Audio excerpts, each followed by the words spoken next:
Good morning and welcome back to Reaper Pro-Tips with me, your host and disembodied hands, Quinty, disembodied beard, John, and my stupid computer setting up Windows. I don't care, Microsoft! I don't care! Hi, how are you all? I'm here, more or less. Morning. And thank you. Hold on, we have subs. Subs. Let's make sure we've got all the subs. All right.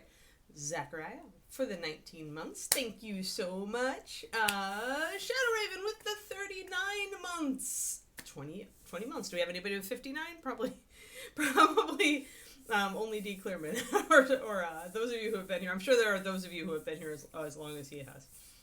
But at any rate, awesome, guys. Thank you so much.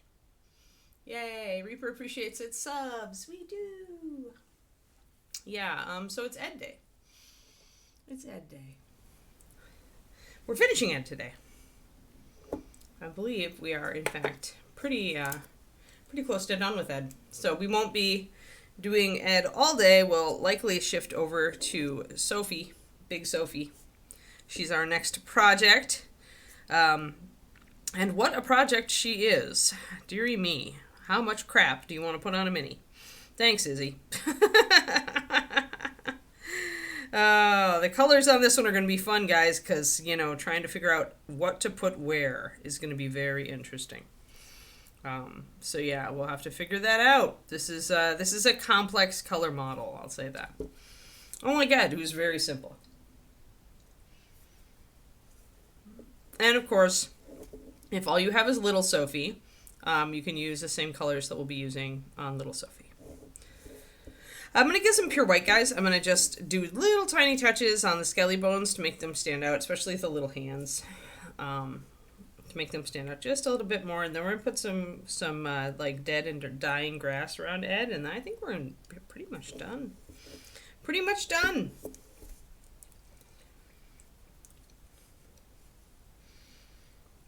One second while I mix up my pure white. But yeah, I mean, I could have painted the Little Sophie instead. There's a lot more room on the Big Sophie. The biggest problem with Big Sophie and Little Sophie is that this is one of those multi-layered models that Izzy likes to draw with lots of layers of clothing and stuff, and that can present potential pitfalls. I'm alliterative today.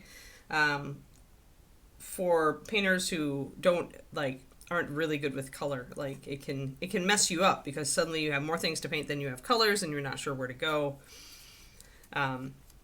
So sometimes probably the tactic that we will take is actually going to be to paint the things we know, like right away, to block in the colors of the things that we absolutely know, and go from there. And that's a different take from any of the other tactics. One second, I have a piece of fluff on Sophie. Gotta pluck that off. Thanks, Geeky. It's a different tactic than we take otherwise, right? Because usually your starting tactics with a model are going to be either painting from the inside out, starting with skin tone, or they're going to be start with the biggest area and work from that. You can also do, we've discussed this before, but start with the color you're certain of. And this is like very close, something that's very close to that tactic. Usually the color you're certain of is the primary color in your color scheme, but here it might not be. Like here it might be like we know what the bones are going to be, we know what the leaves are going to be, or we think we do, right? And then everything else we have to extrapolate. Like we have to start from the small things and extrapolate out. So I probably should prime this, isn't it? It's probably print resin. Sigh, I did not prime it. I might have to run out and do a quick prime, guys, before we start on this. And then after we prime it, we can spend some time while it sets talking about color. Oh no, there's a print support I missed. All right, well, let's get to Ed. Ed is growling at me right now because I'm getting distracted already. Okay. Reaper peepers, it's true. Non-related to either paint question, Shadow Raven? Oh. I see. What's your question about barley tea? Barley has gluten, so I usually avoid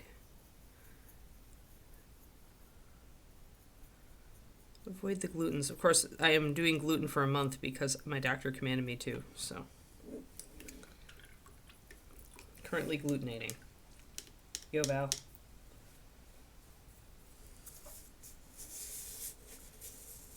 No caffeine works hot or cold.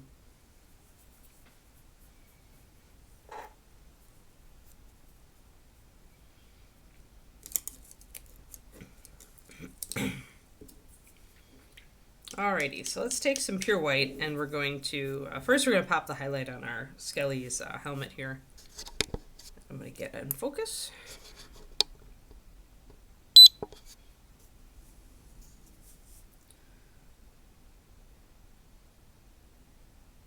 The only options you've got are going to be metallics or NMM, and you certainly don't want to do NMM. If you really just don't want to paint it silver metallics, you could do demi-metallics, which is something people don't do a lot nowadays, which is to take your metallic silver and mix it with something like a regular paint color. Some people just use grays, but you could do something like a blue-gray and make it a little bit more interesting and doable. You'll still get a little bit of the shine, but you'll also have some of that other color in there. All right, so just highlighting the helmet a little bit more here. I mean, honestly, a silver dragon, the way I would do it is I would do it in metallics, but I would do it then with a number of heavy washes put over the top to darken down the shaded areas. But also, I would just do at least one wash over the whole thing, and then after that, you go out, you add other colors into your washes and do a bunch of stuff like that. And that's a lot more interesting. It's still easy because it's a dragon. Do it in sections so that you don't create any weird demarcation lines if you accidentally paint part of several scales with a wash but don't get others.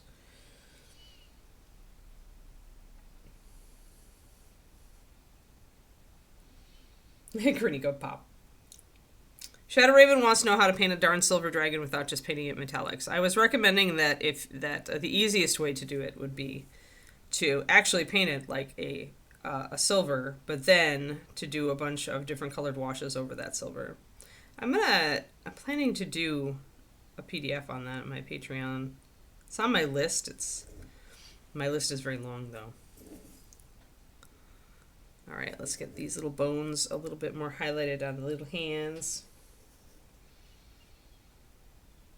Right, so the easiest way to keep paint from looking flat is to put washes on. Now, if you're going to do washes, make sure you start with a lighter silver. And remember, Shadow, you've got to put a base coat down first. Unless you're using something like you could do just a black prime. But then you need to use a silver that's really high coverage. So it depends on what silver you're using. And you probably also need 2 bottles of it. Maybe not. So I'm just highlighting these little hands to try to make them stand out a little bit more, guys. So you're going to want a base coat dark underneath it.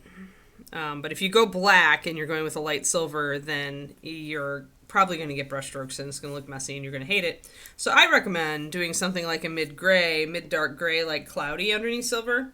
It's dark enough. I would still probably prime black on the silver dragon. So that this goes a shade darker when you put it over the top, and airbrush it if you have an airbrush. If you don't, just brush it with use a big flat brush or a big filbert or something. You want to get a big cheap one from Michael's or Hobby Lobby or something, or Amazon. Let me see if I've got at least, yeah, get my normal brush. At least this, but probably bigger. And you don't want to I wouldn't use a round on a dragon. I actually would use a flat or an angled or a filbert or something like that because you're going over scales.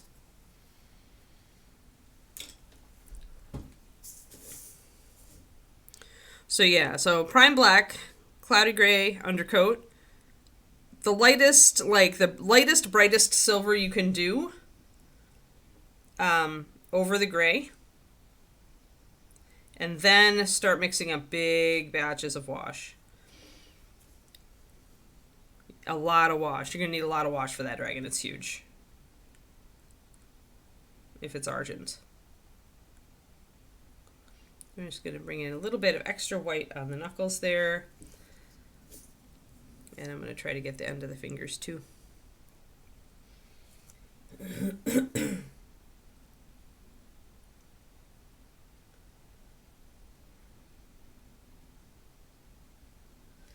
Yeah, I don't know about rainy gray. Rainy doesn't cover quite as well as cloudy shadow. That's why I would say I would choose cloudy over rainy. And you're assuming you're priming black.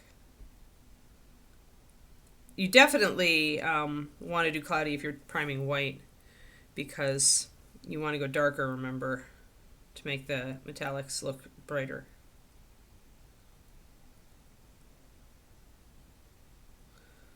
Trying to get my little digits to show up here. These little tiny hands are really hard to bring out, but at least they're there now.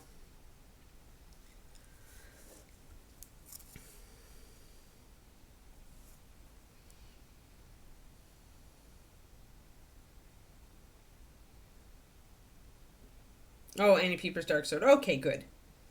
Well, then you don't need that big of a brush. Yeah. Well, actually, that's good then, because now you have a lot more, a lot less crazy to go to. Like a smaller dragon is much more easy.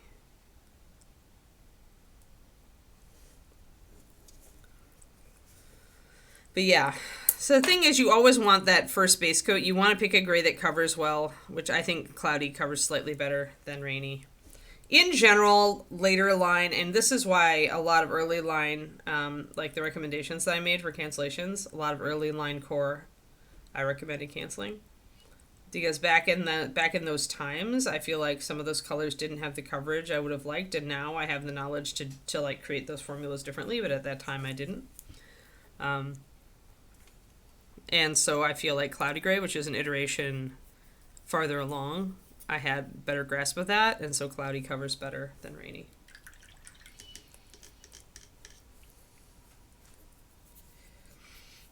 So, but yeah, then once you've got that medium dark gray down, then the colors that I like to use over silver are blue, brown, and black.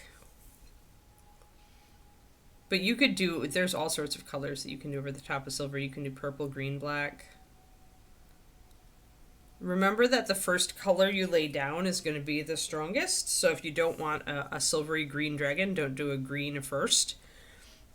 But you could do a purple and then neutralize it with green and then do black. Or you could do black first and then do the colors. Usually, when I did this for my orcs, I did red, green, brown. And the brown was very dark, like a brown liner, kind of dark. So instead of black, you can use a liner. So I'm just doing a little bit of highlighting up on top of Mr. Skelly's head there. I'm going to get this guy a little bit more. And then I'll hit my little skull over here just so he shows up.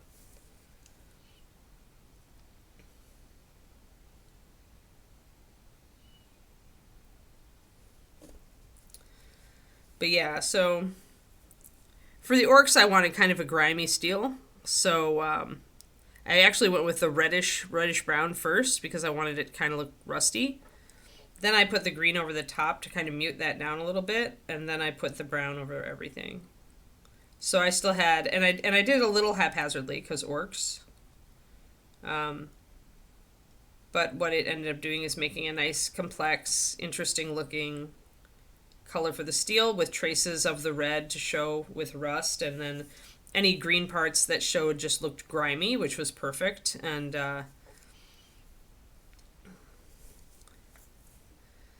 then the black brown outlined everything. So when you're doing, you can do different layers of wash, absolutely. Like I said, I'll do a video on it, but those are the tips. Those are the general tips. It's the way to do shaded metallics that's the easy way, but still can give you a decent result. And then at the end, you take your silver, your light silver, and you come back and you hit anything, you re-emphasize anything you've lost, right? Or you hit the highlights, or you bring out the details on the face, or you do whatever, right?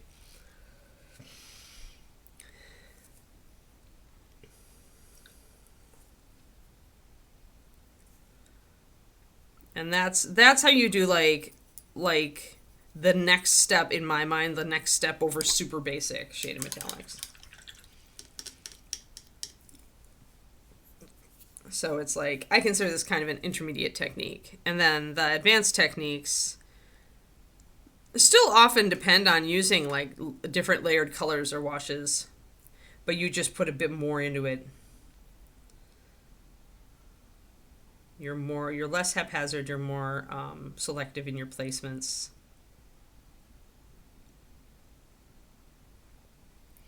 Got a little bit too much white on my brush. That's all right.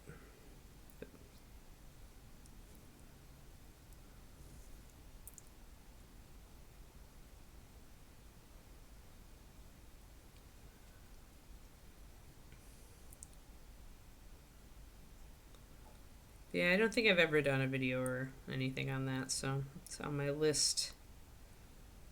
On my list to do. I've done it with the gold. I know that. I did it with gold. I think I used green purple over the gold.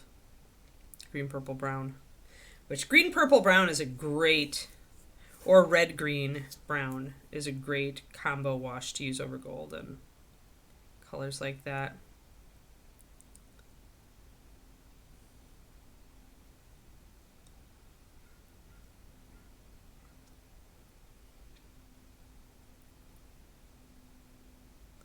Planning to shoot a bunch of video today.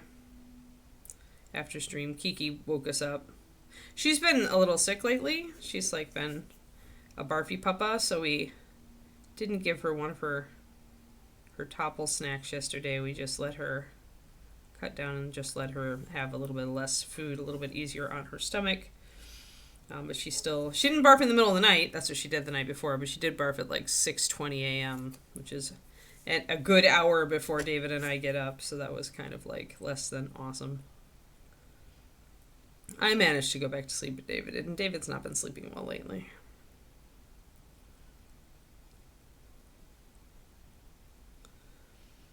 There we go. So we've brightened up the skull.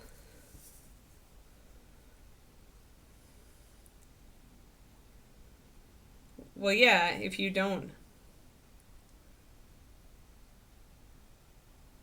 I wouldn't get them, Crows. Honestly, I wouldn't worry about it. Like I said, the whole reason that I recommended letting go of those early cores, there's a couple of reasons, but the biggest one is that just the close colors that are close to them in bones are just better.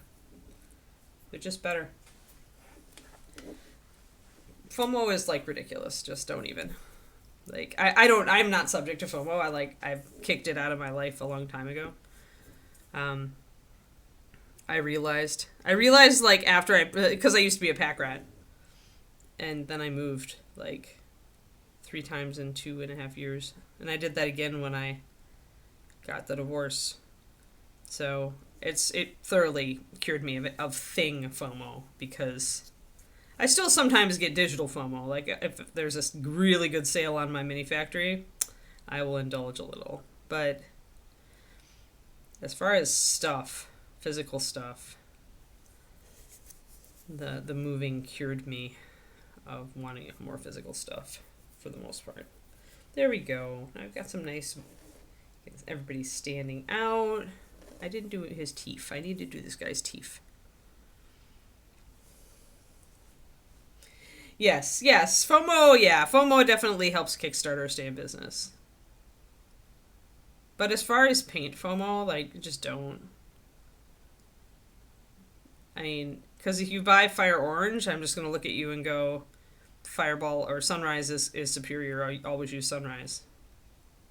That's not strictly true, but you know what? You could add a tiny bit of white to Sunrise and get an equivalent for Fire. But stuff like that. Like, that's why FOMO just doesn't apply here. Like, I mean, I guess the question is, do you trust me? Right? Although, you know, like I said, Reaper could just toss out those recommendations too. They could just decide, Anne's obviously on something. We're gonna make our own cancellations here. There we go. Now he has a better face.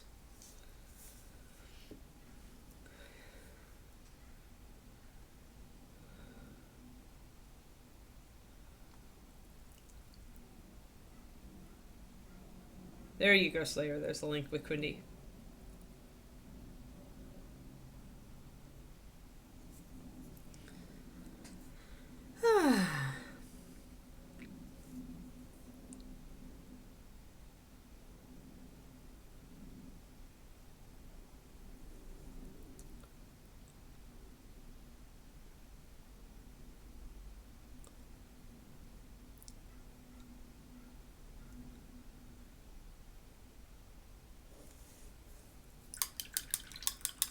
Alrighty. So yeah, now everything looks crisp down here. All we need to add is some vegetation. I'm actually really happy with how this all came out with the cork and all that.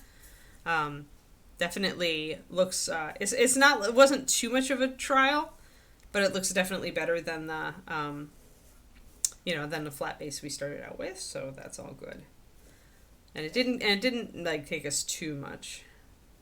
So there's our Ed. We got him all good. All his skelly friends are all here. All right, let's get some flocking on this dude. Actually, some static grass. Where are my static grass? Yeah, the badges don't sell out. You can always get one, but you need one in order to get classes, I think. So do buy your badge before you get classy. But the classes aren't out yet. I don't think. I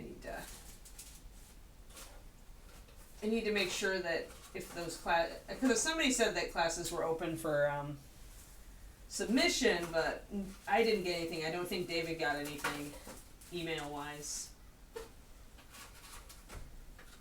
me get out my colors. There is my dead grass, my tufts. Let me see what I got color wise here.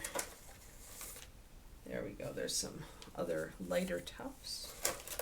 So I want to do dead grass, which means I'm not going to do any of the greens, obviously. However, there are a number of colors you can use that are close. I have this in both loose and tufts, but this dark green is usable for dead grass. It's the loose one has a little bit more brighter green in it, but it is varied. And what you do if you want to use this is you would use it and then dry brush it with some browns and beiges.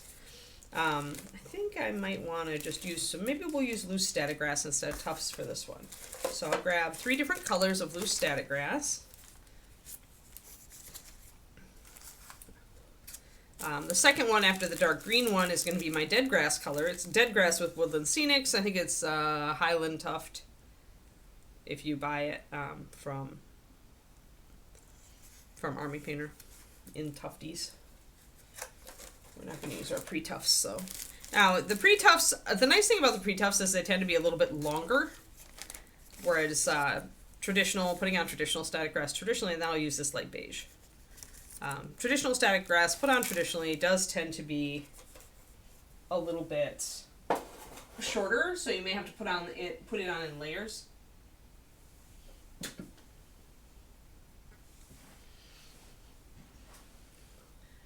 Ron still needs to send the email. Roger. Yeah, I figured it was something like that. That's usually the thing. And that'll be a spur in me to decide if I'll probably teach one class. I just need to ask myself which one I want to teach. Maybe I'll have you guys vote on it. Since I got a hotel room, I don't have to teach.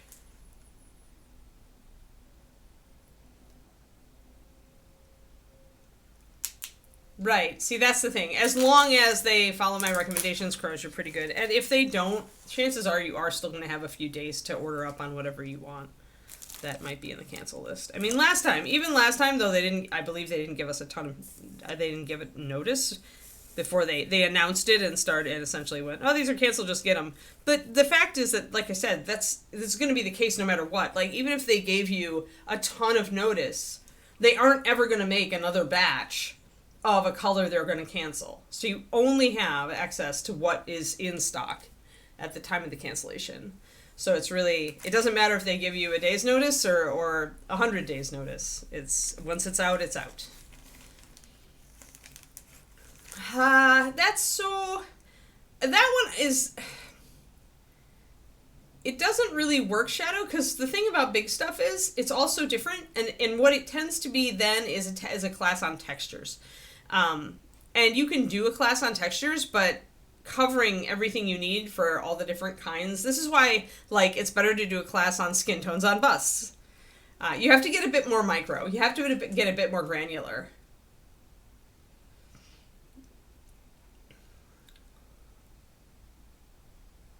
Oh my God, Gradico, that's ridiculous. All right, what I'm going to do actually is, hold on, Larry, I'm going to move you. I'm going to grab, when I work with loose static grass, you always want to grab like the lid off one of your Tupperwares or something.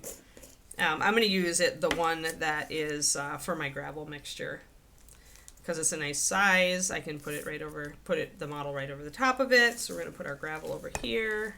I'm going to pop Ed off his base so that we can have the ability to dip him in static grass and shake things off and stuff. So I pulled him right off of his blue tack. We're going to use the blue tack to remove the rest of it so it doesn't get basic material stuck to it. But yeah, so painting big figures doesn't tend to work. Just like painting dragons can be like, you can't really do painting dragons in 2 hours.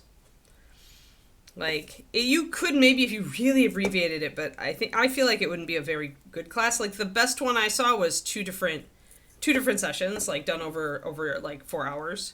You could cover everything, at least the basics. But it's the same problem, right? Your dragons have so much, like, you've got scales, you've got eyes, you've got teeth and claws, you've got wings. You know, you've got different colors, different types of scales. Like, it's yeah.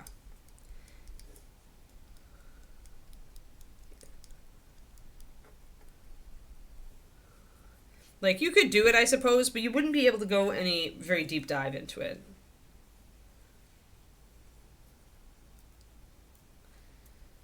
All right, so I'm going to put my blue tack back on my base here, ready for the next mini. And it'll probably be the one that Moonlight sent me that I want to do for ReaperCon, this one. She'll fit on this base. She'll take over Ed's base. All right. I'm going to use super glue for static grass when you're using loose. I use it for the tufts as well, but I find that it works better because it sets so quickly. I can get the grass to stand up and it'll freeze in place. So we're going to look at, and pretty much I'm going to put some grass anywhere I've got really boring spaces, maybe even a little bit up here, but around Mr. Skull down here. Yeah, that is a serious dude. Get over yourself. But that happens. And I think I'm going to try to put layers of it down. So I think I'm going to start with my dark. I haven't done this before, actually. I've done layers of grass before, but I haven't, like, changed up colors. So I'm curious to see if I'll just, like, if it'll work or if it'll just, like, end up all mixing together. So I'm going to get a nice big heap of my dark green.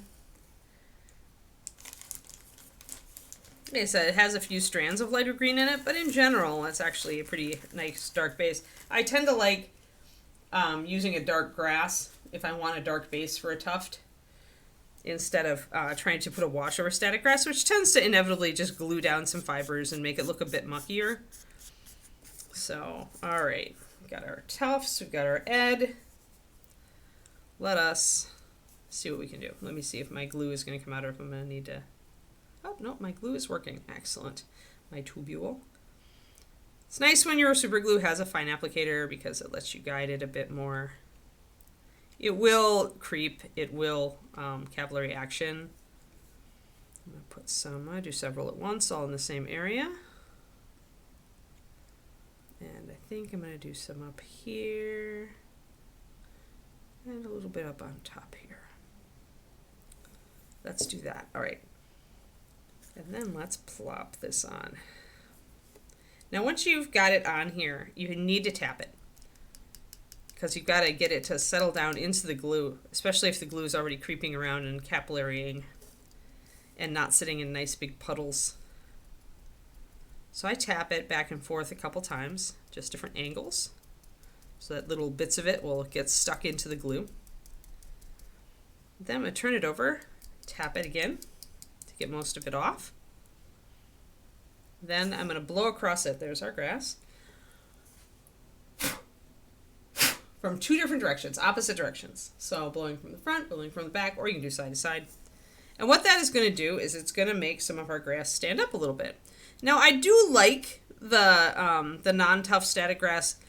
I like its shortness, actually. I feel like it's better in scale. So like that gives us a growth of a greenish grass down here on the base. And then I'm going to start doing additional tufts on top of that of some of the brown and lighter. But first I want to get more grass on the other side.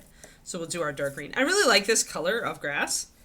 It's just like got that kind of scrubby kind of look, and I enjoy it. And I like that it's not like too crazy. If you look at it up against here, you can see that it is sticking up. See?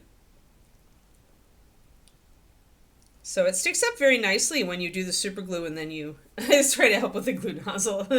Cute kitty. Hey, cute kitty. You're so cute. All right. Now let's get some nice glue and flocking over here.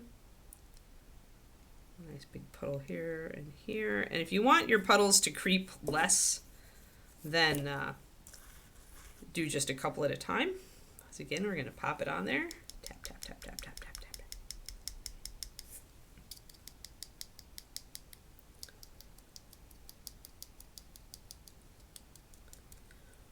Now we got to turn it upside down, tap it off. Don't blow on it close to your other grass, or you will blow your grass everywhere.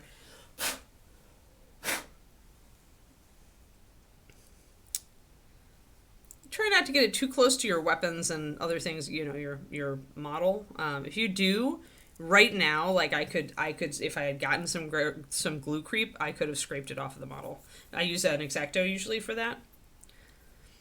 Ooh, speaking of that, I ordered more X-Acto blades, and I got a new X-Acto handle with it. These blades, if you ever wonder, they're a number 25 scalpel. I just got used to using this shape rather than the straight blade X-Acto, because this is what our mold making department at Reaper used. So I just got to really like the scalpel shape.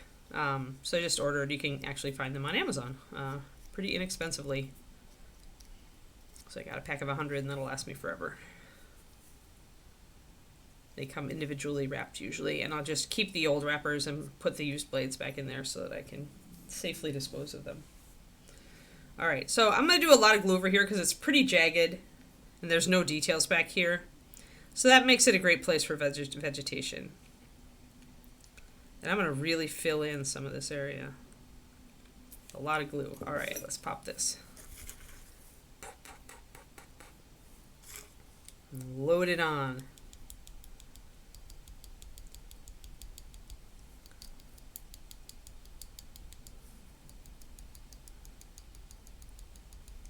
I really love adding vegetation and other types of things to a rocky base because it just brings it to life. All the details that you put on. And of course the static grass technique is just, the gravel and static grass technique is really the classic one for armies. It's so fast and easy, and you can use it for any army if you use the correct, the right color of static grass. Because you just use the dead grass for like undead and stuff, and you still can do some things there. All right, so I've got a nice bit of greenery over there. I think we're good. I think I'm going to put one more dab back here and one behind the skull, because I've got some divots there. And then we'll start building up different colors.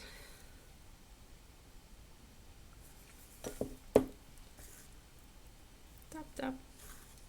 Dop, dop, dop.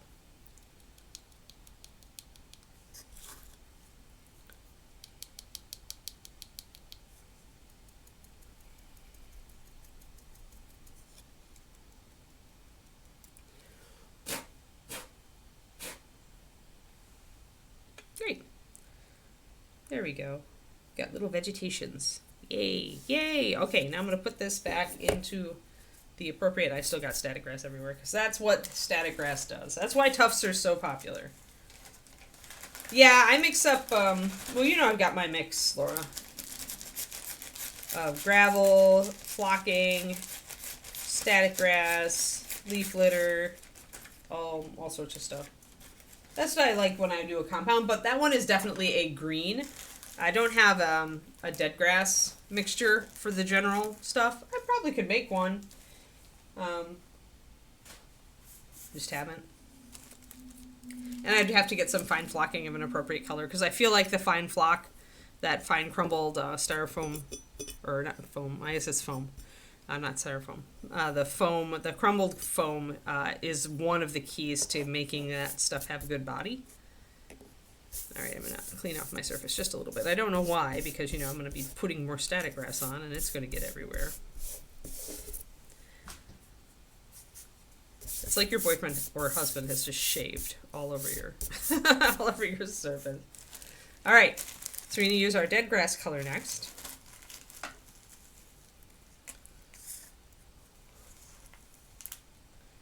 Guernica, that's funny.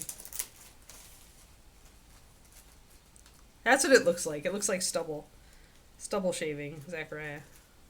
All right, let me get some of this nice dead grass color. I love, this is my, for bases where you're doing winter or you're doing dead things or evil or anything where you don't want a lively green grass, this is my favorite color.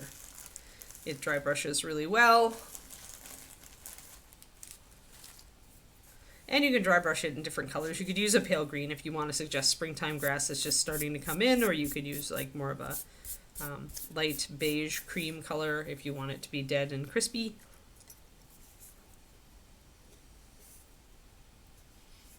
And although I have this light, really light tawny grass, I don't really use it because it's so hard to highlight like that. You can only really go up even lighter with this. So this is like really, really like, I don't even know if I would use it for winter grass. It's the right color, but because because it's such a light color, I feel it's less useful. Maybe we'll do a little bit of it though.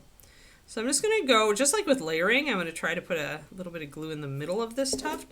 I'm going to test this out. Putting this different grass over the top. Again, I'm going to tap it. And I'm going to try to go from different directions, just like before. And the nice thing about the tapping too is that it's giving that time to dry a little bit, right?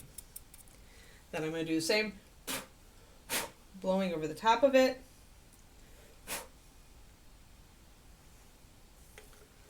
And that's given us a little bit more, it's a little bit more springy. It's, I actually accidentally crushed it with my fingertip. Hold on.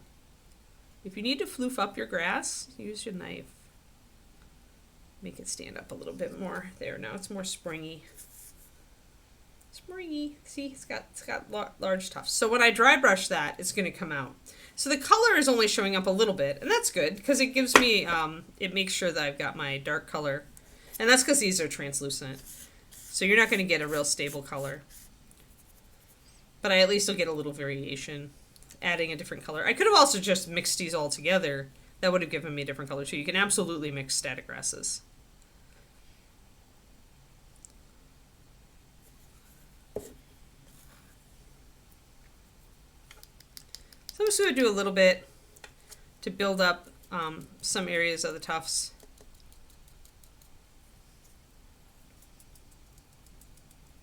Give it a little bit of length.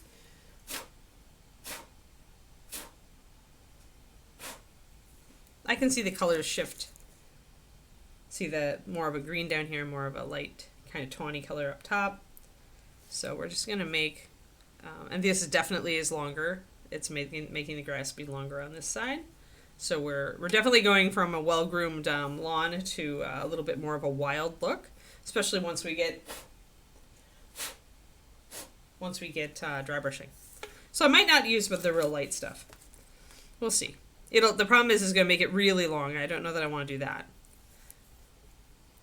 I'm going to use a little bit over here, a little bit over here. You can also just layer up different levels of the same mixture. I do that with my my mix, where I'll start with one layer, and sometimes it's too smooth, and then I'll heap it, put more glue down and heap it up, and keep heaping until I have the kind of feel I want. And of course, your breath is going to help to make the grass, the glue set, because there's humidity in it. All right, so you can definitely see a difference now between the well-groomed lawn and the wilder tufts. See, so that gives you a much wilder look with the longer grass. So it does enable you to get a longer effect with the shorter grass and control the color. So we're going to pop a bunch of this over here. And keep going. Luckily, this is fast.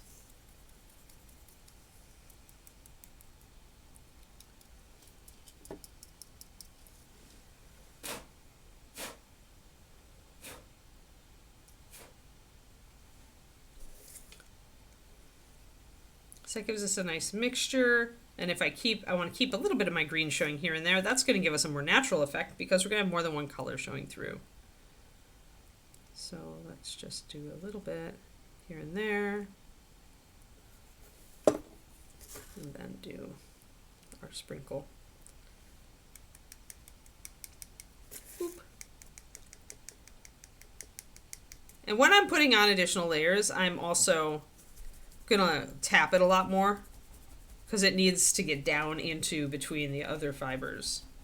So it usually needs a little bit more.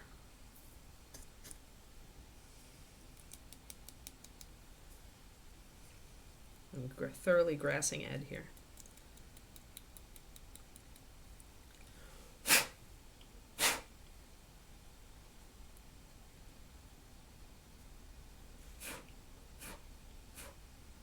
Sometimes you can blow up from underneath too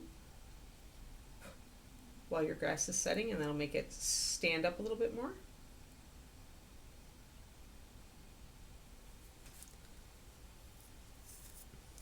Okay.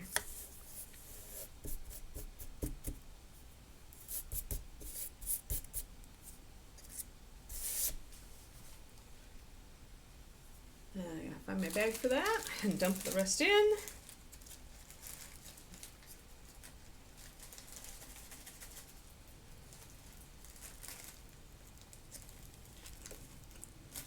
Alrighty.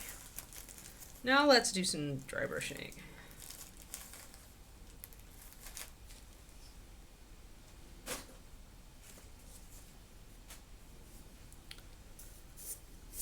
And I'm going to use lighter colors.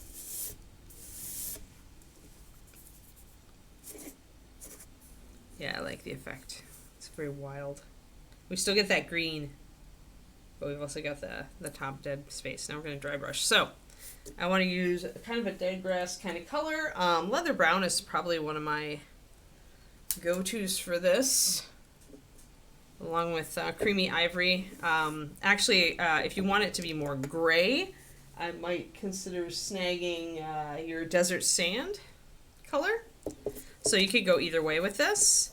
Leather brown is going to be a bit richer, like it's going to be more orange. So I might just go straight to my desert, or maybe I'll put a little bit of my leather brown into my desert sand. So I'll warm up the desert sand just a little, but not a lot. You want it to be lighter. Hello, Selenar. You want it to be lighter, obviously, because you want to bring out details on the static grass you just did. So, and you want to use, usually I use a flat brush, or I'll use my really brutalized dry brushing brush, which I think I might have dropped last time I got it out. Oops, oh yeah, it's hiding back in the corner. Well then, we're going to use the angled flat then. But I like to use a flat for this, because you're just trying to pick up some of that detail. So 1 drop of leather brown, which is a nice tan color. And then probably 2 drops of desert sand.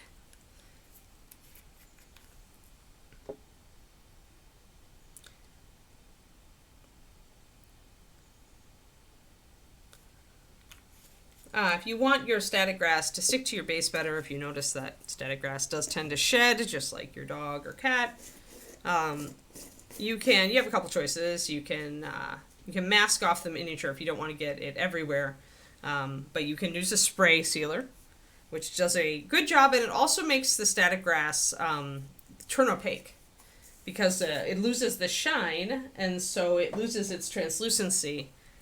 So that can make your grass look extra dead and crispy, which is a nice thing if that's what you're aiming for. Boop. Let me get my glue out of here. I used to do that a lot. I used to use Tester's Dull Coat when it existed to do that kind of effect. And it'll hold it in place. You also could do a very, very thin layer of white glue thinned with water. You do risk kind of losing some of the individual fibers of your static grass when you do that. I am not going to thin my paint for this. I want it to stay. This is more traditional dry brushing, although it's controlled, and I do leave more paint on the brush than you would for a traditional dry brush. So I'm going to be seeing quite a bit of paint because I'm just going to use a real light touch here to pick up some of these fibers. And I'm going to have some static grass stick to my brush. Just like that, you can see that's coming up. And I always use more than one color for this. So this first color actually isn't that far off of the grass color. Just a little bit. And yeah, you will get fibers sticking to your brush, but that's okay. You want to make sure your super glue is dry for this, obviously. If you do rinse out your brush, I don't know, I haven't used it, Shadow Raven. I stopped sealing since I use MSP, unless I'm going to use brush on sealer, so I don't really know what the current gaggle of spray sealers is good at. If you're going to rinse out your brush, make sure you squeeze it out, make sure you get a fair amount of water out of it before you go back to your paint, or you're just not going to, you're going to be thinning your paint because of the water in your brush. It's not going to be quite as nice.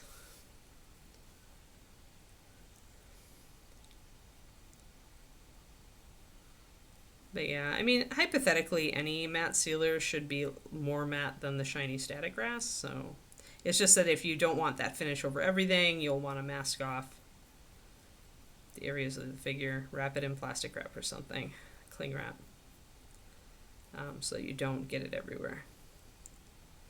All right, so that's bringing it up. Now we're going to go up to more of a cream color.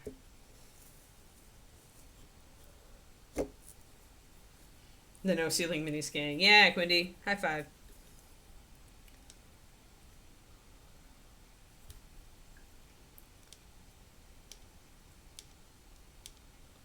Alright, so I had to rinse out my brush again. So I'm going to try to dry it very thoroughly. Really squeeze the water out of it.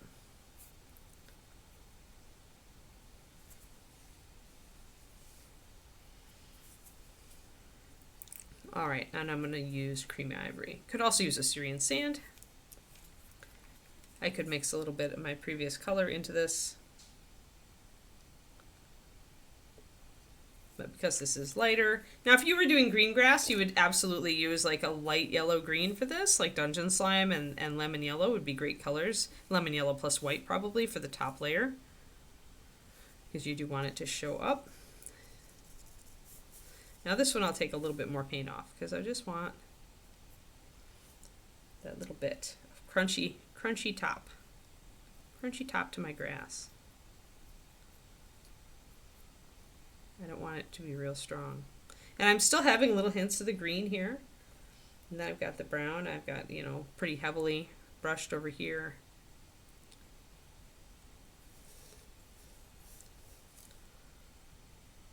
So you can vary it. Can double down on it or not, as you wish, in different areas. Okay, Quindy.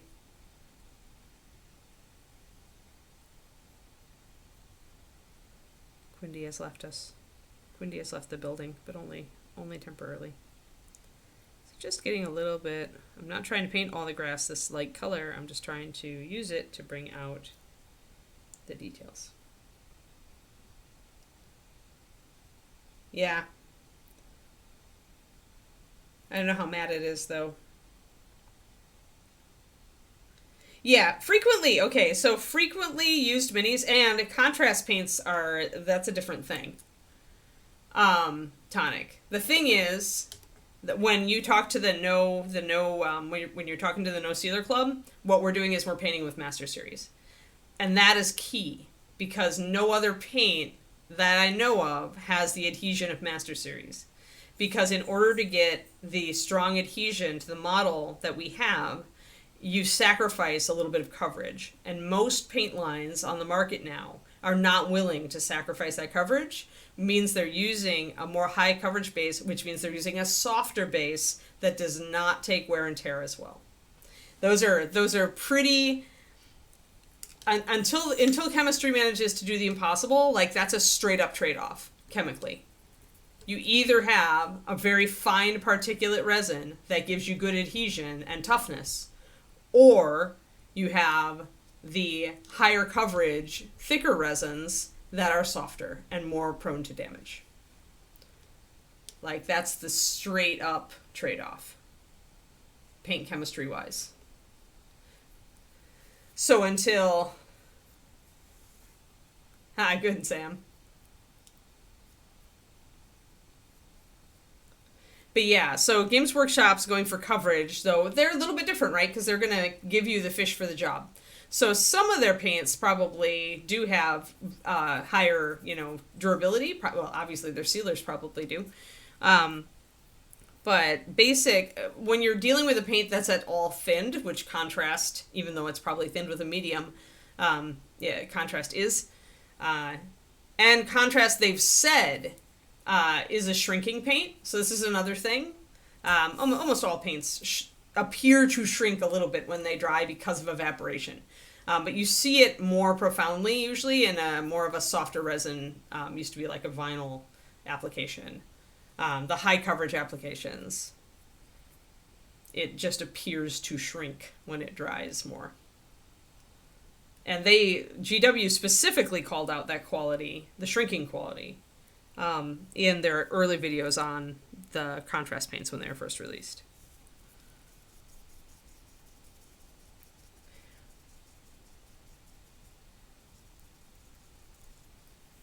But yeah, so if you're gonna go, team no sealer, use Master Series.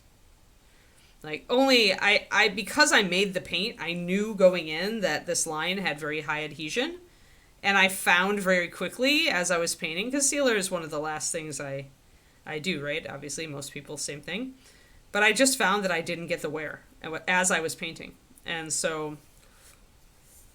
All right. And if we wanted, we could grab some different colors in here and bring in a bit more green, bring in a bit more of a brown, if we really wanted to. But I'm kind of liking how this looks, actually. So I've got these kind of almost desert parched kind of grasses going on now, and I like that. Because Texas, given, where Reaper is, we're pretty green, but still.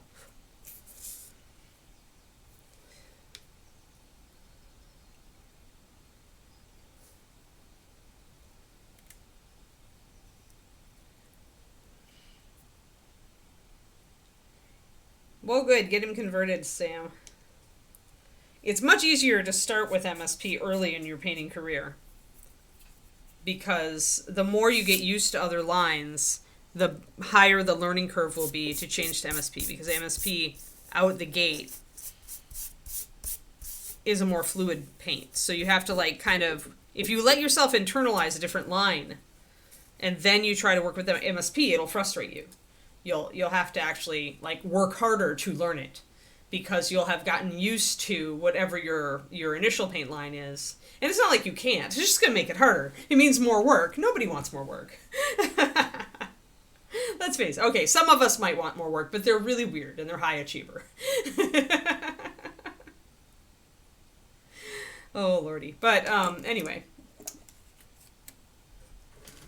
So yeah, it can be good if you're planning to use some MSP, get into the use of it earlier, even if you also use other paints. It'll just train you early that, I'm using this line, so I need to you know, be a little bit more, I need to use less water, right? I'm going to have to use less water.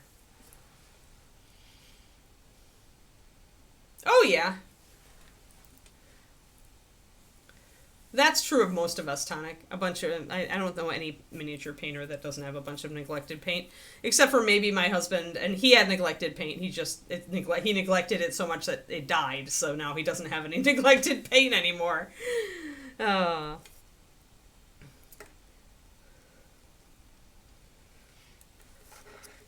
but yeah, so if you don't use MSP, you'll have to seal.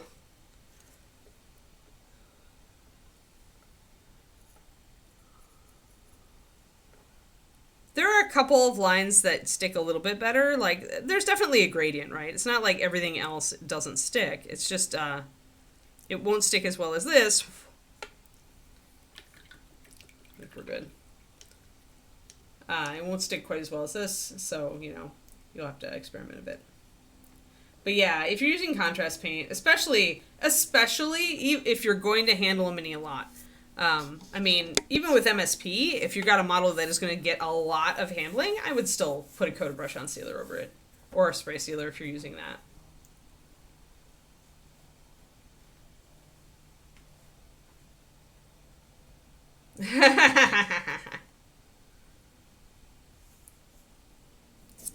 So they wanted you to paint a mini for their army, and you couldn't even, like, choose your paint?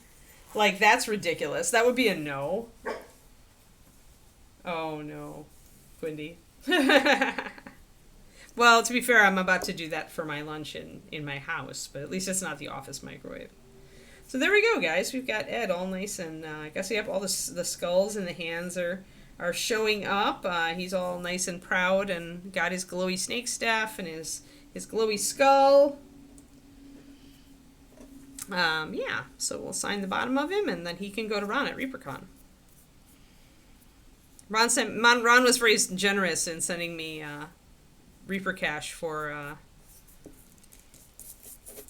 to replenish my stream stuff after I did the paint line stuff for him. So we got to make sure Ron gets a lot of good minis this year. All right, I need to grab a color. Probably the Creamy Ivory would be a good one to use to sign the mini.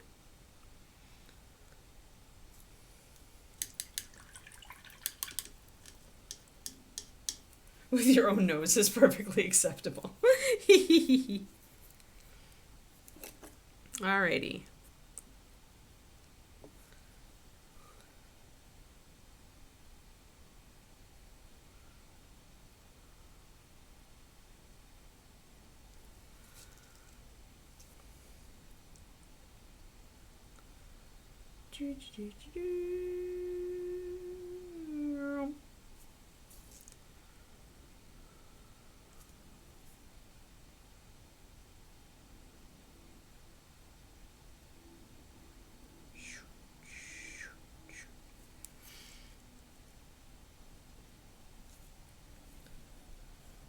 We can rent out noses now.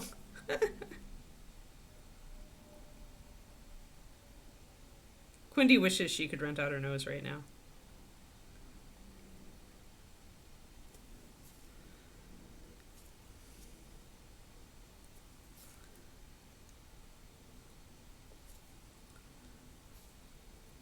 Just don't talk about renting out feet, or Luca will pop into the stream, even if he is teaching in the US right now. Actually, he's probably done with teaching because it's not the weekend anymore. Heater in a fish tank stand. Yeah. Yep. Yeah, fish tank heaters can be problematic. Absolutely. That's why I tended not to use them. I would just keep the temperature, the ambient temperature, and I would put the fish tank in the warmest room or whatever it needed.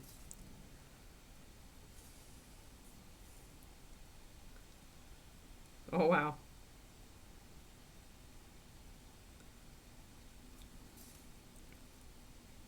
So what is it when you have an aquatic thumb as, like, you know, as opposed to a green thumb?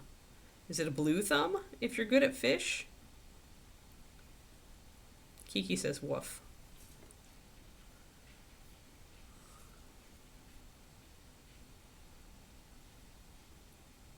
A scaled thumb.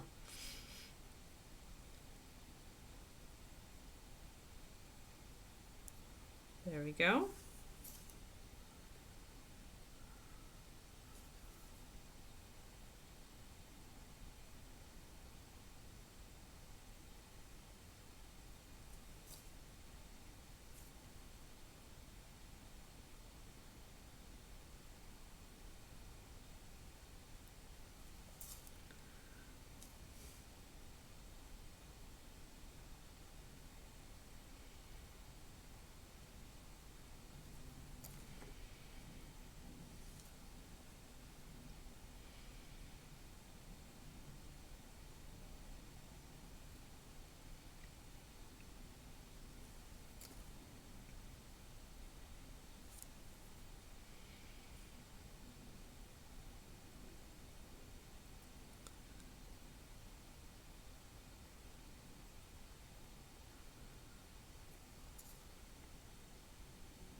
Yeah, we all miss Ed.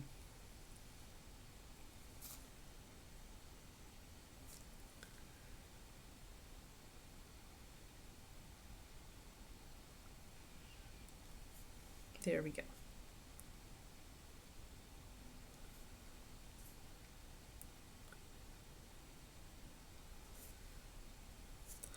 There we go. I'll need to do a couple touch-ups because he's big slug of metal, and he's got a little bit of rub off.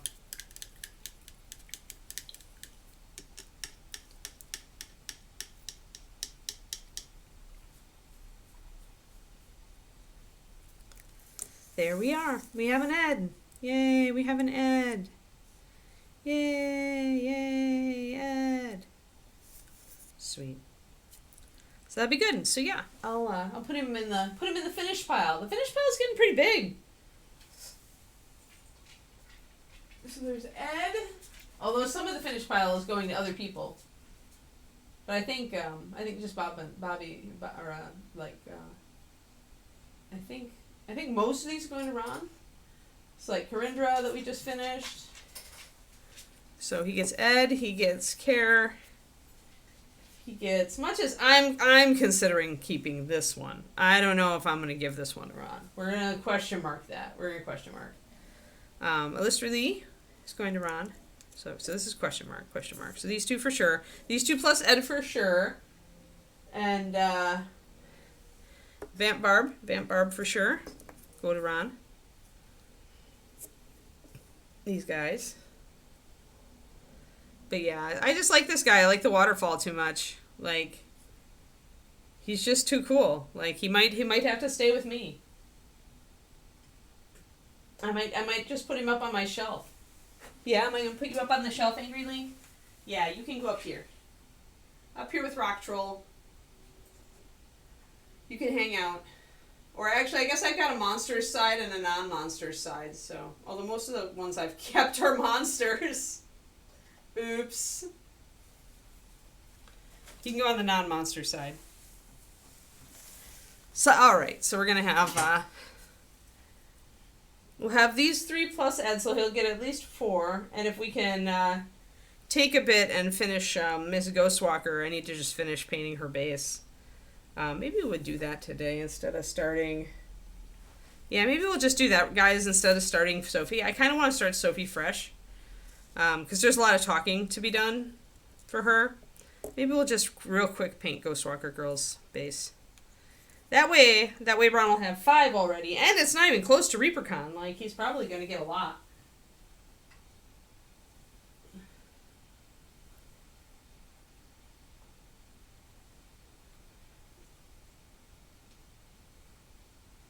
There we go. We'll put all these guys back. And technically... I need a base of this guy. Remember him? Like, I have no idea what size base he's going to fit on. He's so wide at the bottom.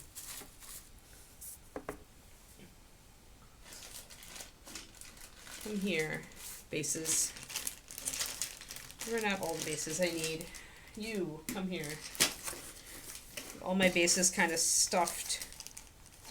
in various places. Bases in various places. I might have to do one of those. I don't think he's going to fit on a little one. Well, I might be able to fit him on a little one if I trim off part of the base. Which I can do because it's bones. I could clip it. I might be able to take almost the whole thing off. I might try that.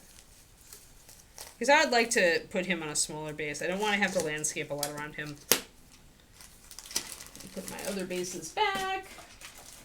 My base section. We can go and hide the ugly back here. There's a bunch that we could deal with. Oh, this was a while ago. Yeah. Long time ago. Here. That's the Tiefling guy. And we did the fire.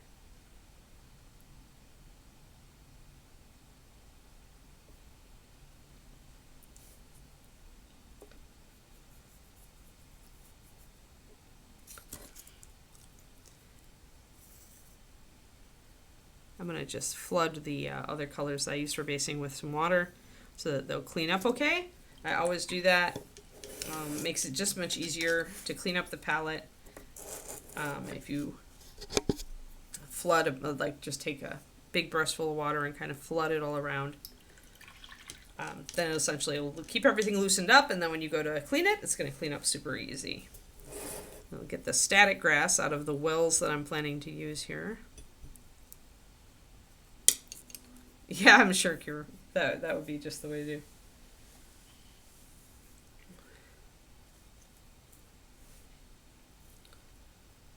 Potion bottle's nothing special. I actually just did it as a regular old, like, colored potion bottle, but the fire, we looked up a stylized flame, and I based it on that, as I recall. So yeah, he's decent. I wonder if I can use my clippers. Where did you go, clippers? You're around here somewhere. There you are. Yeah, there's just way too much stuff on him. I'm going to try and see if I can just clip this off, because he's bones black. So we should be able to use our side cutters, our old, already kind of bent side cutters, by the way. Not fresh, new, shiny side cutters. And take off these problematic. Hope I didn't put your eye out, Kiki. 1 second while I fetch that so she doesn't need it. The last thing I need with her having an upset gut lately is for her to eat plastic.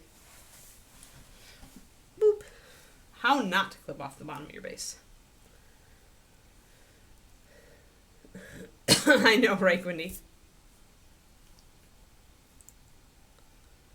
Alright. Now we'll try to get the other side off. And then we'll see if we can get this guy to fit on the base. And this time we'll try not to fling the base everywhere. Of course, now it's not going to pop off like it did before. And I'm just pretty much going to go back and forth trying to make a cut. And then when I've got it close, I can wiggle it and get it to come loose. There. So I can get it to a twisty part. That's good. Now let's see. There's very little base left. And I'll trim off that as well. Ah! But I think he's going to be just fine. Yeah, so now what I really want to do is trim this all down.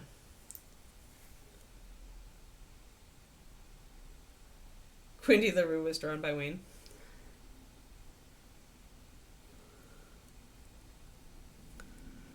Does that mean she's got a lot of stuff? Because Wayne also tends to give his characters lots of stuff.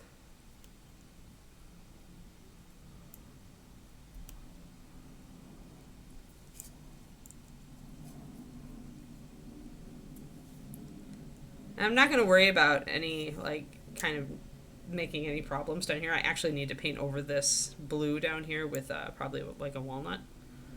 That I want to take off as much of the space with clippers as I can before I try to level the bottom.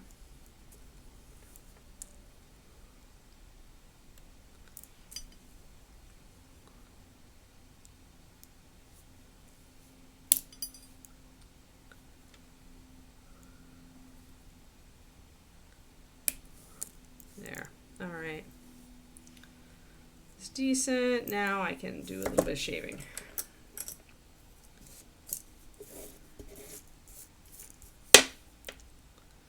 So this takes a little bit, but with the bones model, not as much time as you might think. I just want to bring this down a little bit. I don't need to do much. I want to get him a little closer to the bottom though, so that I can probably green stuff a little mound, or I could even base up to him with this. But if I lower this just a little bit, I'll be able to just put like gravel around him and he'll be fine.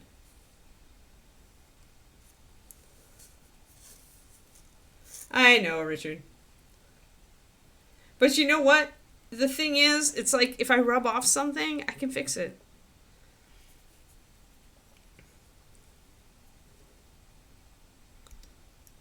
I seldom do this on a paint mini. And if this was a mini that I really, really loved, I probably would not do it. I'd find a different way. But this guy, I'm kind of ambivalent on. He has really nice parts, and he has parts that are just kind of, you know, I put shavings all over myself.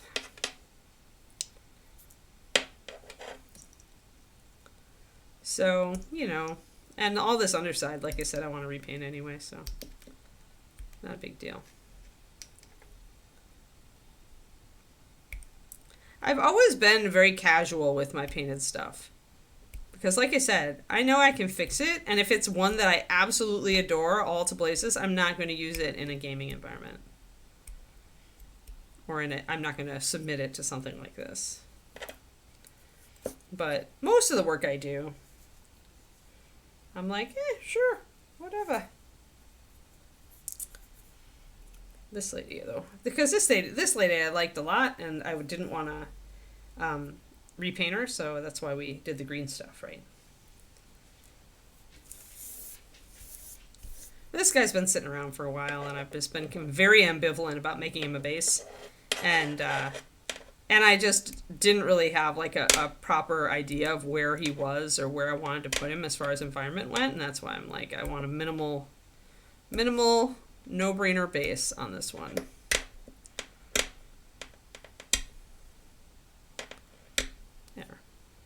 Covered with plastic shavings, but that's what they made vacuums for.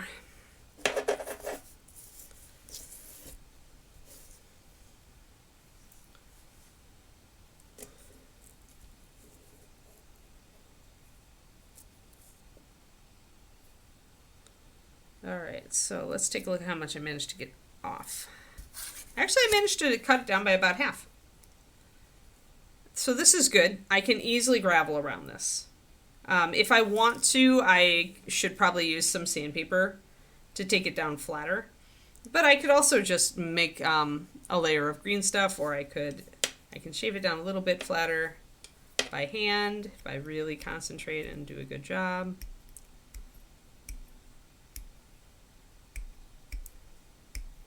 It pretty much means we got a lot in the middle that we need to take off.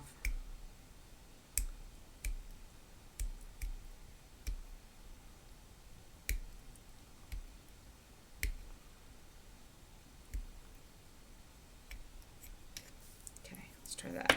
Yeah, he's really solid now. That did it. When I put him down on his base, he's not wobbly.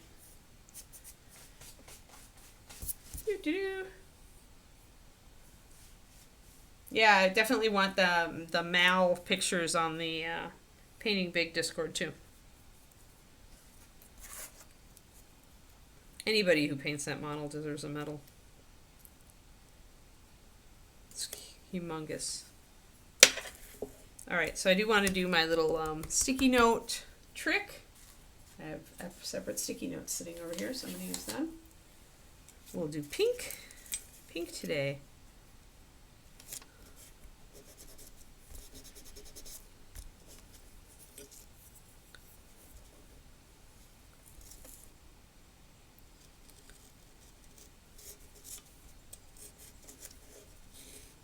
We're just going to go and take our X-Acto knife and cut on the surface.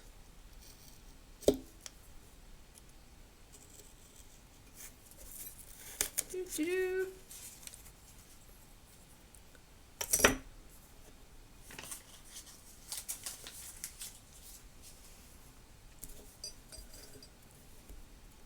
There we are. Boom. We can just glue him down, and then we can get to, I can get to basing him at some point.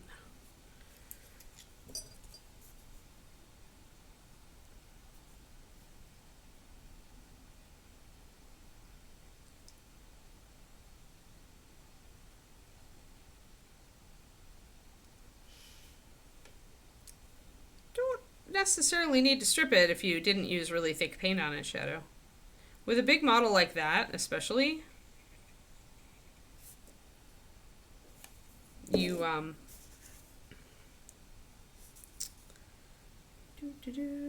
sit, stay.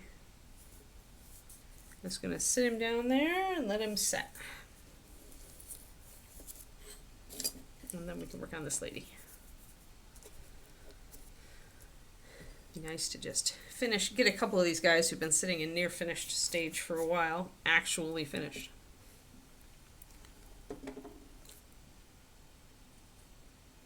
Perfect. I'm gonna put a little bit more glue in there on this guy.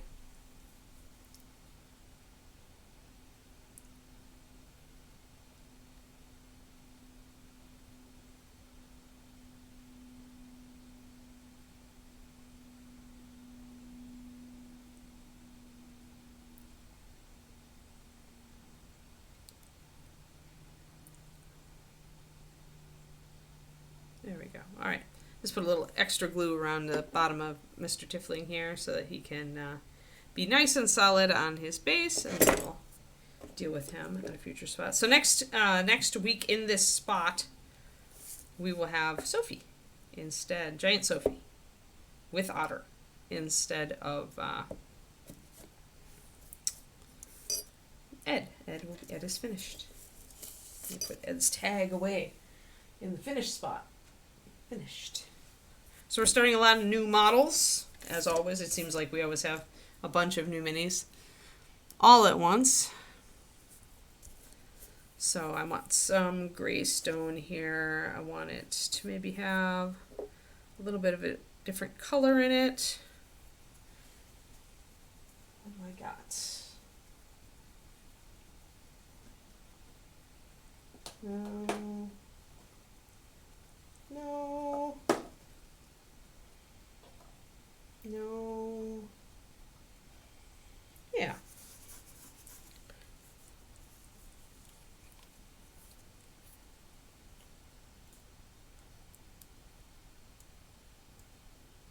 Yeah, I would just, if you used a relatively thin paint and you don't have any brush strokes or globs, I would just honestly airbrush over everything.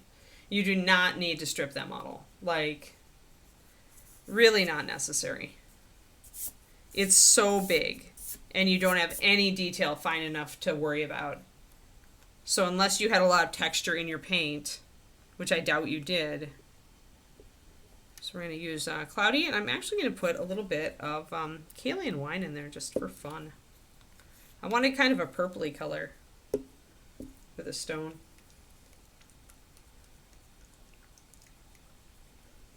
I had some ideas, but then I was thinking about doing a non-human skin tone on her, and I'm not so sure about that, because the thing is, non-human skin tone becomes a color in your color scheme.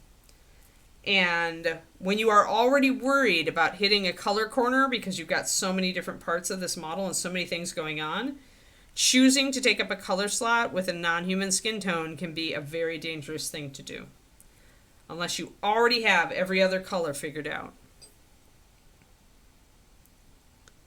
Just putting a tiny, like, and I mean tiny dab of Kalian Wine there. Because I don't want it, I want it to go a little bit purpley gray. I don't want it to go too much. That might be too much. Well, maybe not.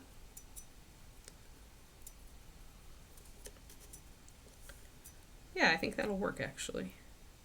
Because everything else on her is grayed out, so I kind of wanted to do something. And I might mix in some yellowy color for the highlights, so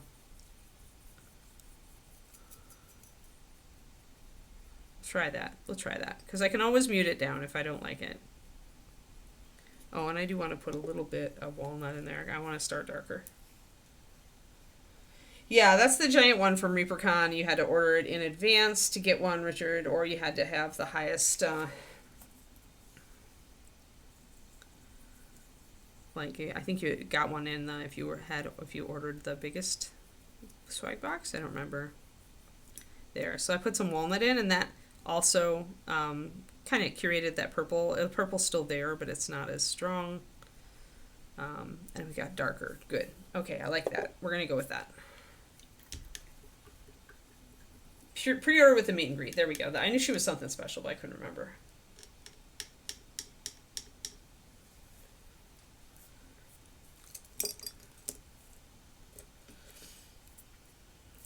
I think David and I should do a miniatures garage sale. He'd probably, like, you know, he's not very pack ratty, except when it comes to minis. Otherwise, I'd say he's not really a pack rat at all. But when it comes to miniatures, I feel like we have an awful lot of miniatures that we could certainly, like, do without.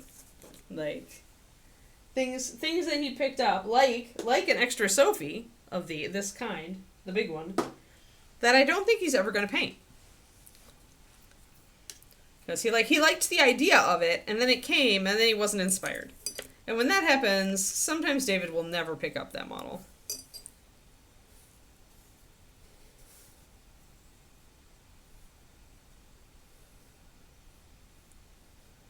Oh, nice, Copernico.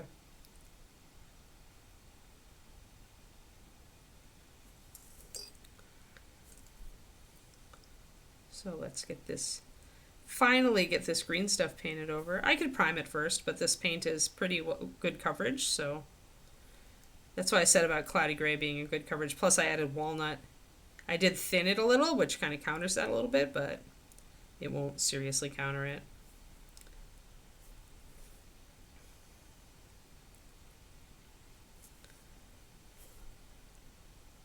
Yeah, I think with these basing some of these minis where I didn't want to take up a whole stream for it, I think what I'll start doing is like this, when we've got time at the end of a stream where I don't want to start something new, or, you know, I finished a part and I don't want to do any other work and I've got like 10-15 minutes, I think I'm going to work on finishing basing on some of these models that have been around. Like, I've still got the ogre too, and the wyvern.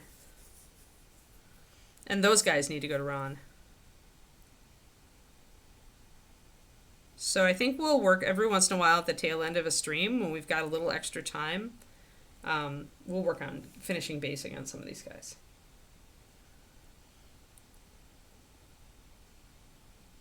Oh my god, your whole storage room? Oof, Zachariah. Yeah, that's a lot. I just feel like I was already thinking about maybe selling some of the models that I felt like those night models, Lord of the Rings figures and stuff.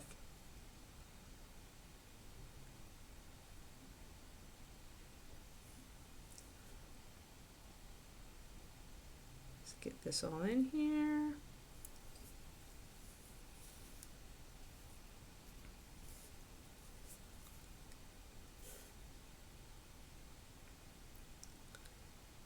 There's some other models that I have that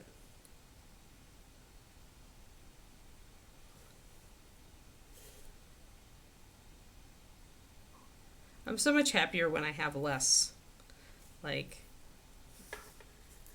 in many ways.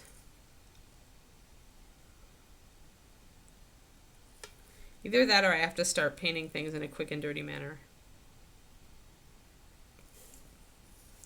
to get more done. Although then we're going to need a lot more display cases. Bye, Shadow Raven.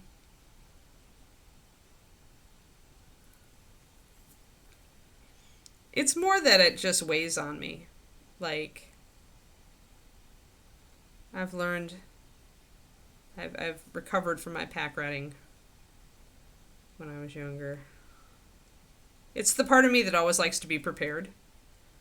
but I've become pretty good at talking back to it now. Just because you have an inclination to be away doesn't mean you have to stay that way.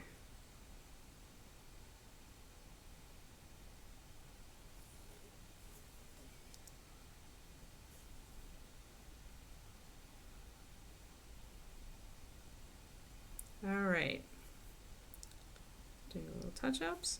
I need to get some, I think I'm going to put actually a wash of gray liner over this to really darken it down. I would like her basing to be quite a bit darker than she is.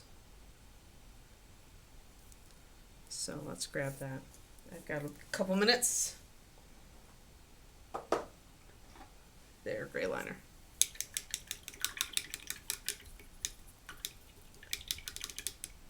Yeah, it's just that I tend to get stuff, Richard, because I'm like impulsive, or I like, oh yeah, I'll paint that. But then, you know, if too long goes by between me acquiring it and me painting it, if it's not really, really just right up Anne's alley, I get a lot less enthused about it, and then I know that I'm not going to paint it. And once I know that I'm not going to paint it, because I paint fairly slowly and I don't have a lot of time for it, once I know I'm not going to paint it, then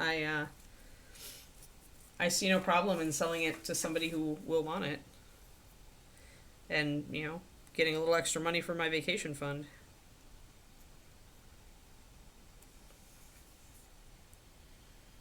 Okay.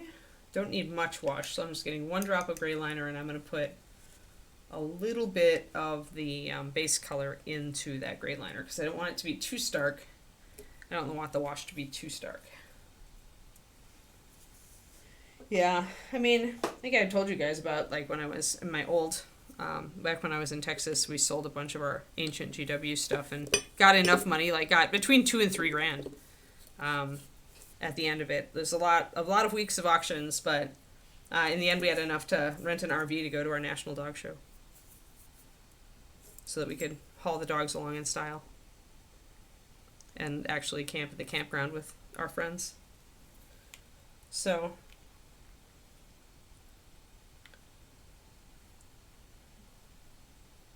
the overwhelming feeling of actually, yeah, that's when, like, you get a party. Like, you invite your friends over, say, I need help with this. Will you guys hang out and, like, watch shows and help me sort through this stuff, right? And then you make it into a fun.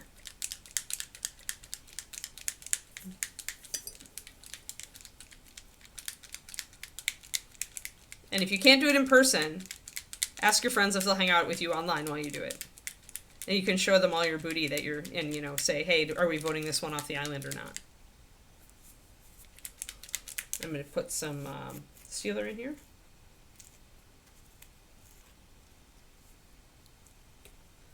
I just think, you know, it's like, let's just hang out and I'm going to do this tonight and I'd love for you guys to give me, you know, your opinion.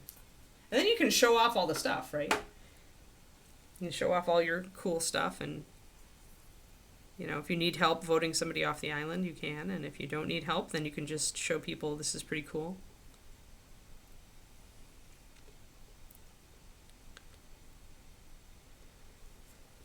Alrighty, so I mixed this up. I only put 1 drop of water in it, so it's pretty thick. And of course, because it's high humidity and it's been raining forever out here, my mini space is not dry yet. Sigh. Oh, yeah. I do like to organize my minis. I like to reorganize them. I like to look at them. I like to, you know, sort them into boxes based on, yes, I'm still very interested in this. Yeah, I'm interested in it, but not right now. And I don't know if I'm still interested in this, and I'm definitely not interested. Those are my 4 boxes. And then, of course, there's the out-of-print Rackham Confrontation Wolfen that I just cannot bring myself to just kill. Cannot do it. Just can't.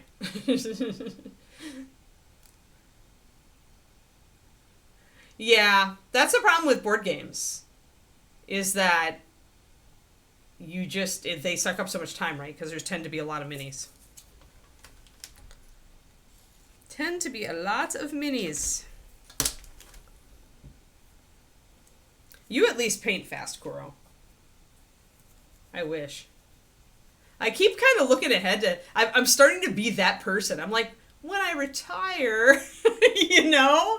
I'm like, dude, that's 15 years from now. You better have painted some of this shit before then. Oh, Lord. I do not need that going through my head. The rationale to cling to all this crap for 15 more years. I do not want to be that dude, Zachariah. You can be that person. I won't judge you for it. Because I'm tempted. But I'm not gonna. No, you're really productive, Kuro. You're really productive. I got a lot done on my knitting this weekend because of Overwatch. Competitive Overwatch being back. It was actually really fun. So what happened is, for the first, I think I told you guys, well, I told my stream, but, you know, competitive Overwatch is back with a new format, not Overwatch League anymore. But what happened is, because the first matches, there were like 512 teams just for North America. And, you know, half those matches are going to be just blowouts because a really good team is going to get matched up against, you know, somebody with their plat level friends.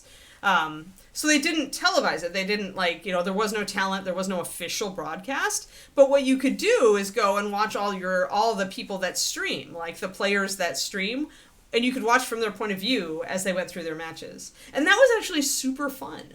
It was super, super fun. So we were rooting for a couple different teams that we were watching. And of the teams that we were rooting for, 2 out of 3 got into the finals, which is the part that's going to actually be televised, actually be, you know, like, streamed with staff and talent and all that, and casters. But yeah, I got a lot of, because I like to, like my mother, I like to sit and watch sports. It's just my sports are esports. I'm almost dry. I can almost put the wash on. But yeah, I got a lot of rows on Kiki Blanket. Kiki Blanket panel 1 is almost done. We have lots of panels, but some of them are small and should go pretty fast. I used to think that maybe it would take me a couple of years to get this blanket done. I don't think it's going to take me that long. Not now that I can sit and watch my esports and knit while I do it. All right, we're going to put this wash on. Bloop. Bloop. It's going to darken everything, but I wanted that. I wanted the darkness. And this is a case where I would do a wash, where it's like, well, I want to bring out texture and I want this area to feel darker. So I don't mind doing what's essentially, you know, a dark base over everything. Because a wash is just going to take your base coat and make it into a dark base coat, right? Or a darker base coat, or a different color base coat, depending on how you're using your washes. There. So we at least got that on. Now that can dry and we can work on that also at some future. So that, I like that, because see how when we darken this down, now you can see her, right? Before, the base was as light as she was, and she kind of blended into it. But now, even though this will dry a little lighter, now you can see her. And what I can do then is I can go and I can also put a shadow around here, actually paint a shadow on the base. That'll also help keep it darker, so that she stands out, because that's what I want. I want her to stand out. Yeah, that's true. You're even more humid than I am, Kuro.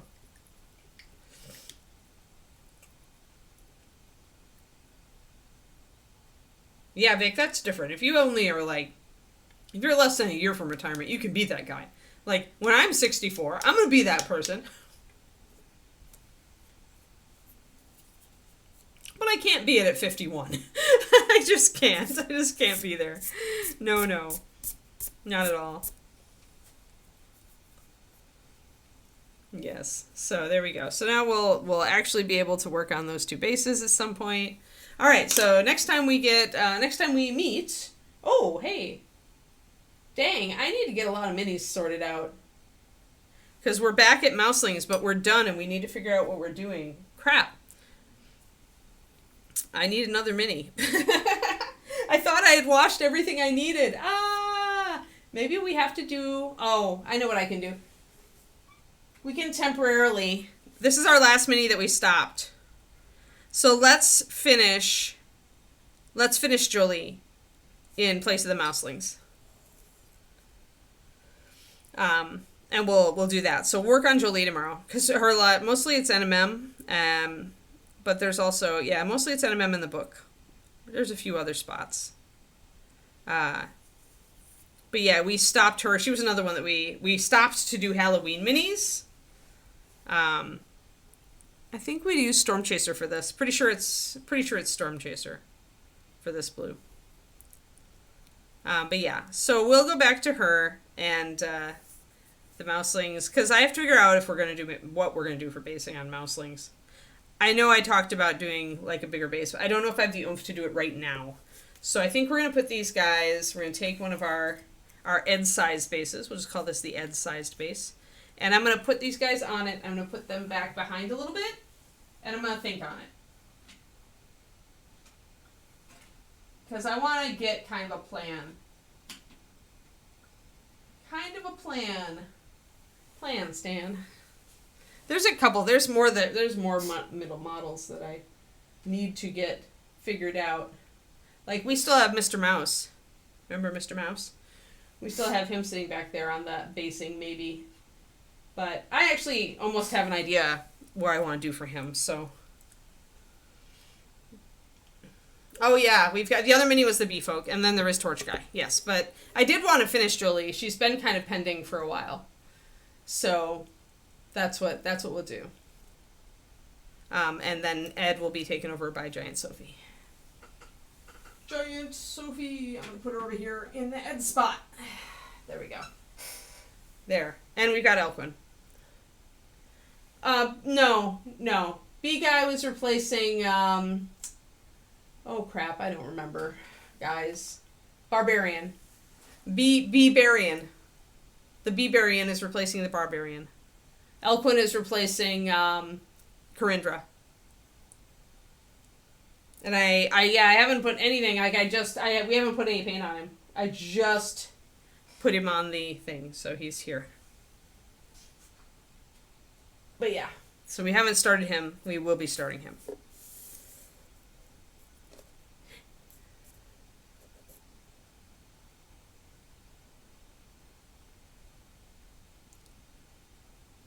Yeah, so... Yeah, something specific was supposed to replace the mouselings. I just don't effing remember, and so I'm, I was thinking about... The problem is I was thinking about basing them, and maybe we were going to do... I thought we were going to do something specific, but I can't remember. But I kind of want to do a base for the mouselings, because I want to finish them, because I like them. I just don't have the oomph to do another big base right now, so... Oh, a lot of disagreement as far as how to put it on. Yeah, I believe that the staff is supposed to be pointing downward, not upward. But I'd have to look at the concept art to be sure. I'll see what we like. Yeah, but we cleaned off mold lines and stuff on Elquin last time, and I might need to do some green. So yeah, that's where we're at. That's where we're at, folks. I think we are ready to move on. All right, so I'm gonna we'll put Ms. Jolie up there temporarily until I can figure out what the heck. If you remember, Quindy, I don't even know where her card went. Oh well. Oh no, so many cards, so little time. There's Jolie, Melanor. No, I don't know where Jolie's card went. It may have been eaten. I tell ya. Okay. All right. Yes. Keep thinking about what it was, and if you remember, then Discord me and let me know, because I do not remember.